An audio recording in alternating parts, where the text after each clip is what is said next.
Ang Sikretong Hardin, ika-4 na bahagi. Ilang linggo nang pumupunta si Colin sa hardin araw-araw.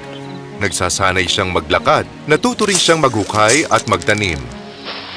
Pinagmamasdan niya ang mga butong tumutubo sa lupa maging ang mga taong abala sa kanilang trabaho. May naisip si Colin, nahulma niya sa isip niya. Isang araw noon, ipinatawag niya ang lahat. May sasabihin akong napakahalagang bagay. Aalis ako at magiging siyentipiko, mananaliksik at magsusulat ng libro tungkol sa mahika. Hindi ko alam kung anong mahika ito, pero alam kong merong ganito. Nandito lang sa paligid natin. Ito ang mahikang tiyak na magpapatubo ng mga buto at halaman mula sa tuyong lupa. Namumulaklak ito at magiging malalaking puno. Ito rin ang mahikang nagturo sa tao kung saan makakahanap ng pagkain para sa anak nila. At ito rin ang mahikang dahilan ng pagsikat ng araw at paglitaw ng buwan sa kalangitan. Siguro, ito ang mahikang meron si Deacon kaya nakakausap niya ang mga hayop at ibon. May ganung kakayahan si Deacon, kaya maaaring meron din tayo nito. Parehong mahika na nakapagpatayo at nakapagpalakad sa akin. Meron din si Mary, dahil nung araw na yon nauna akong nakatayo. Bumulong siya at nagsabing, "Kaya mo yan! Kaya mo yan!" At nalikha niya ang mahikang tumulong sa akin para makatayo. At gusto kong subukan ang mahikang to. Tutulungan niyo ba akong lahat? Hindi ko pa naisip ang bagay na ito noon. Dahil sa sinabi mo, naging makabuluhan ang lahat. Sabihin mo sa amin kung anong gagawin namin. Hindi ko pa alam kung paano ito gumagana. Pero alam kong kahit papano, konektado to sa pinili nating isipin at pag-usapan. Kapag iniisip ko na nahihirapan na ako, sumasakit ang ulo ko. Ganon din ang katawan ko. Pero kapag kinukwento ni Mary ang tungkol sa hardin, mga raha at ibon, ang mga batang nakikipag-usap sa kanila, iniisip ko ang mga ito at bumubuti nga ang pakiramdam ko. Hindi na sumasakit ang ulo ko at hindi na rin ako nilalagnat pa at nagkakasipon. Sa palagay ko, masasayang isipin ang bumubuo ng magagandang mahika. Habang ang kalungkutan at di magandang salita ang bumubuo ng masamang mahika. At yun na nga ang eksperimento ko. Simula ngayon, mag-iisip at magsasalita tayo tungkol sa lubusan kong pagbuti at paggaling. Maglalakad at tatakbo ako tulad ng malakas at malusog na batang lalaki, kagaya ni Deacon. At syempre, susubukan ko rin magsanay na maglakad at mag-ehersisyo. Pero tiyak na ang mahikang ito ang magpapagaling sa akin. Ngunit hanggang sa maging matagumpay ang eksperimentong to, sekreto lang muna to ha. Magagawa niyo bang lahat yun? Sige, masusunod, Colin! Gagawin natin yan! Kaya natin to! Kaya naman, tiniyak ng mga bata na lagi mag-isip at mag-usap ng masasayang bagay. Nagsimula ngang gumaling si Colin. Naging malakas na siya. Masaya at nakakatawa na rin siya ng husto. Gulat na gulat ang mga tao sa bahay nang makita ang pagbabago at inisip kung anong dahilan nito.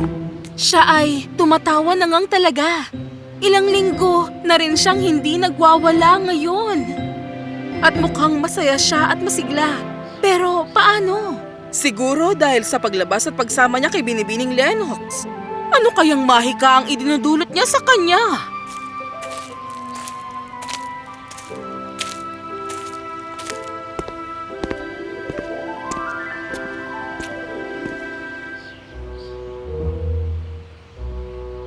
Tingnan mo, ngumingiti ka na rin. May alam ka ba tungkol sa mga pagbabagong dumating kay Mr. Colin? Ang totoo, ang masasabi ko lang ay nagagawa ng kalikasan at hardin na baguhin ng buo ang tao gamit ang masayang mahika. Ngayon sigurado na ako na mas magaling na ako. At baka hindi na ako ikakahiya ng ama ko. At gugustuhin ng tingnan ako. Sana bumalik na ang ama ko. May isang bagay tungkol sa mahika na kapag mas ginagamit mo ito, nagiging mas malakas ito. At maabot ito sa mga tao sa ating paligid. Hindi alam ni Colin na nakarating ang mahika sa kanyang ama na nasa malayo sa Switzerland at nakaramdam ito ng isang matinding pagnanasa na umuwi.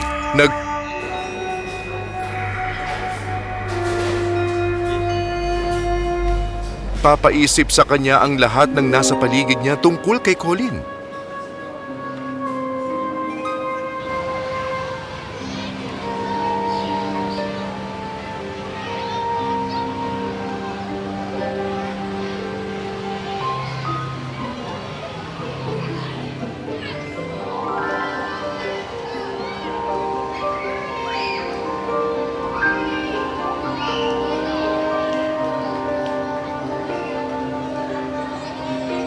Umuwi ka na.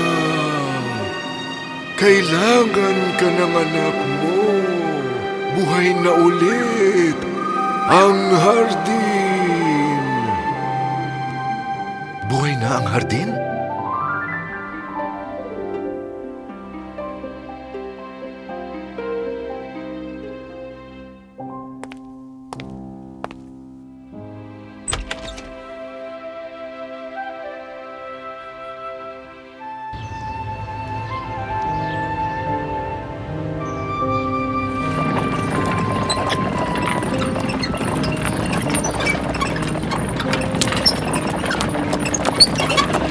Nagmadaling umuwi si Ginoong Craven.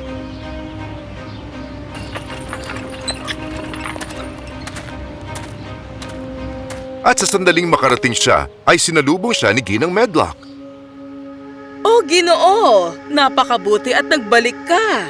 Master Colin? Colin? Magaling na siya? Aba, opo. Simula noong nagpunta siya sa mga hardin. Mga hardin. Sa hardin. Ang hardin. Tila nasa ilalim ng isang spell. Isang mahiwagang spell. Nagmamadaling tinungo ni Ginoong Craven ang hardin na 10 taon nang nakasarado. Pero huminto siya sa labas. Ano ang tunog na nanggagaling sa loob? Colin!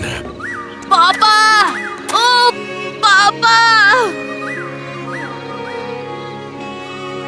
Colin! Lakad ka na! Oh, opo, totoo. Papa, gawa itong lahat ng mahika. Nako! Patawad, anak ko! Patawarin mo sana ako, anak. Mahal na mahal kita. Namiss ko po kayo, Papa. At sobrang saya ko po talaga na nagbalik na kayo ngayon.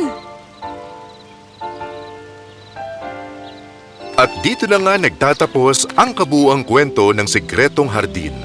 Palaging gumagana ang mahika.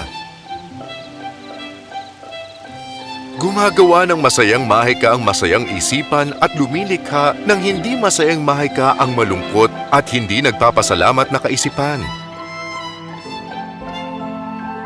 Nariyan lang ang mahika. Nakadepende yan sa iyo kung ano ang gagawin nito para sa iyo.